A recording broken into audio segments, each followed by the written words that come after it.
just a review on the regular show. Here's the question we had at the end. To be totally just, you believe that Dick Cheney, George Bush, and the whole administration should be prosecuted for their act? Jessy Ventury is with us. But if that is the case, then we should prosecute. We should have prosecuted Harry Truman. Should have prosecuted Abraham Lincoln. Should have prosecuted Franklin Delano Roosevelt. Are you for that?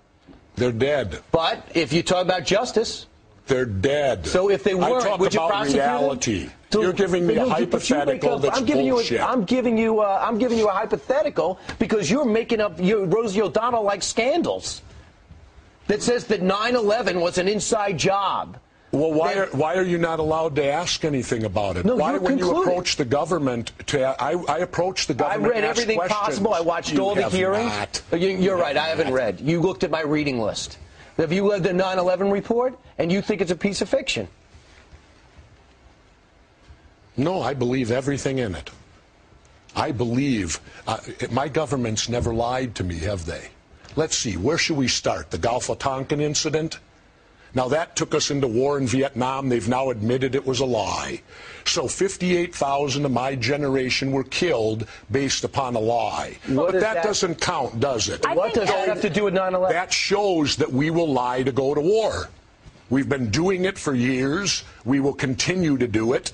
The Gulf of Tonkin incident, did you believe that? Or you probably weren't alive then. I apologize for not being alive then. Well, it won't happen again. Well, I was alive. Okay. But and I remember our president sitting on TV telling us our boys are floating in the water. And because of that, you'll never believe anything. And because of that, you'll never believe anything. But they lie all the time. Have you been in government? No, I have. All right, so that's so I've never been in the NFL, but I could watch a football game and judge what's going on. Why do we have the CIA embedded in all state government when their mission statement says that they're not? The question. If you just say one thing, you don't think the CIA has our best interest in mind. You don't think our intelligence branch. I never said any of that. But your questions and conclusions only lead to that one statement. That you think everyone's against America, the government's against America. True. Always remember, dissension's the greatest form of patriotism. Tom Jefferson said that. Tom, you were alive then? No. You're going to insult me. I got to go to radio. Yeah. All right, Jesse. Take care. He's leaving. Jesse, I do have to say that I think Brian probably has read every word from the whole 9/11 situation. He's passionate about it, as you can see. Well, I am too. But and I agree with you that there's been covert activity over time, no doubt, where the government has not told its people every single thing that's gone on. I don't think they rarely do. But when it comes to 9/11, are you so sure? No. No, but I ask questions, and what perturbs me is that you don't get answers. Nobody wants to talk about it. This event that changed our entire history of our country, why aren't we allowed to discuss it? Why aren't we allowed to ask questions? The moment you do, you get a reaction like he gave me. How dare you? How dare you question your government? So what are your questions? My questions are simple. I worked in demolition. I'm a former frogman, underwater demolition team. I know how to blow things up. How could the buildings fall at the rate of gravity? Basic physics tells you that can't happen. Yeah. And how did the cement get so pulverized? Just simply from falling, it was blown into dust. What energy was required to pulverize all that cement into what dust? Conclusion do you draw? I don't know, but I certainly question, and yet I'm attacked when I question. You notice how if you bring up 9/11 and have any questions about it, immediately everyone attacks you over it, tells you you're crazy, calls you Rosie O'Donnell, insult you. Why? Because I ask questions? I think a lot of people, Jesse, figure, well, you know, that 9/11 report came out, it said it was those guys over there, it was those Al-Qaeda guys. So people just go, okay. They've formulated an opinion in reasoned manner, and that's what happened. Now, they can't know for sure that all of that happened per se, but, you know, you do ask a lot of questions, and that's what your book is about. Don't Start the Revolution Without Me is about. It's about asking questions. And I thought in our country that was good. In this country, I thought before 9/11 it was good to ask questions. It was challenge authority. Challenge authority. But now apparently we've changed to where you're not allowed to challenge authority. You have to accept what the government tells you, keep your mouth shut, and stay in line. Well, that's not the America that I served as the military. I served because, to me, defense of free speech, popular speech the First Amendment doesn't need to be defended. It's unpopular speech is why we have that amendment. And it seems that when you question 9/11, you're asking unpopular speech today.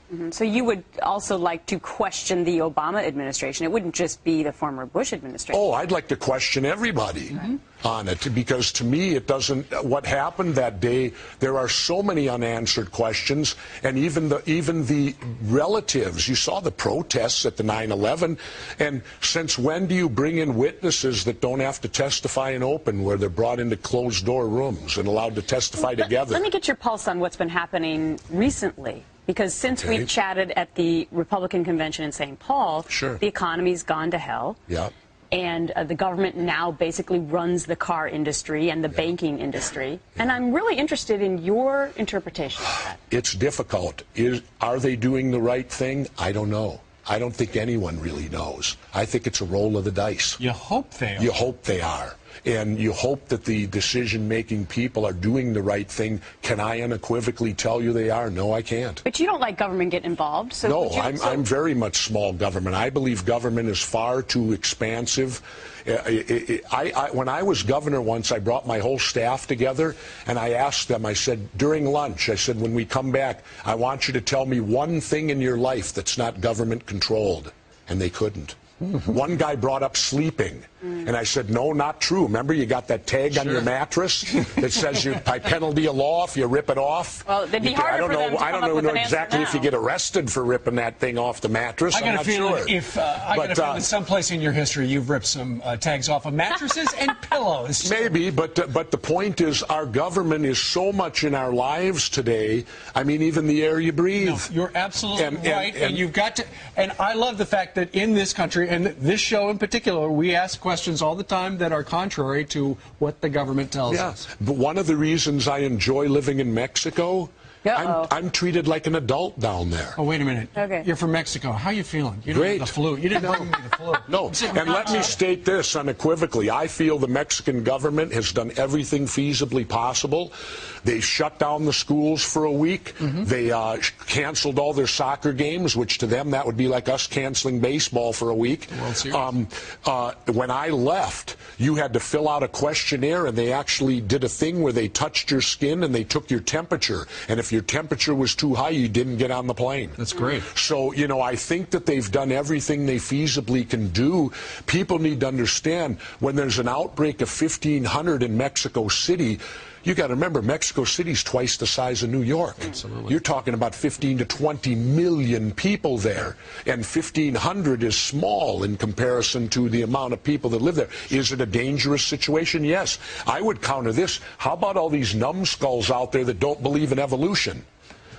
Swine flu, there's your classic example. There's a virus that evolves, and it will come back again. Once we fix this one, that virus will re-evolve, do it, now and it'll appear again. Now we're going into a whole other territory. All these people say evolution, it's just a theory. You know what I answer back with, Gretchen? What? So is gravity. That's just a theory. If you don't believe it, go jump off the building and see if it's real. Yeah, we saw what happened to those ducks earlier. Don't start the revolution without me, Jessy Ventura. Always a pleasure. My pleasure. All right. Never a dull moment, my friend. Absolutely. How's your blood pressure? My blood pressure is great. I'm surfing now, and that's my main thing in life. Is you look like a surfer now. Well, my hero now is Laird Hamilton. He's an attractive guy. I don't watch it, and it's not for his attractiveness that I like him. It's for his courage. That's why I watch him. And the waves he rides. He has great courage. He's a man of courage. Don't check out his wife. We'll be back tomorrow. That would be Wednesday. See you then.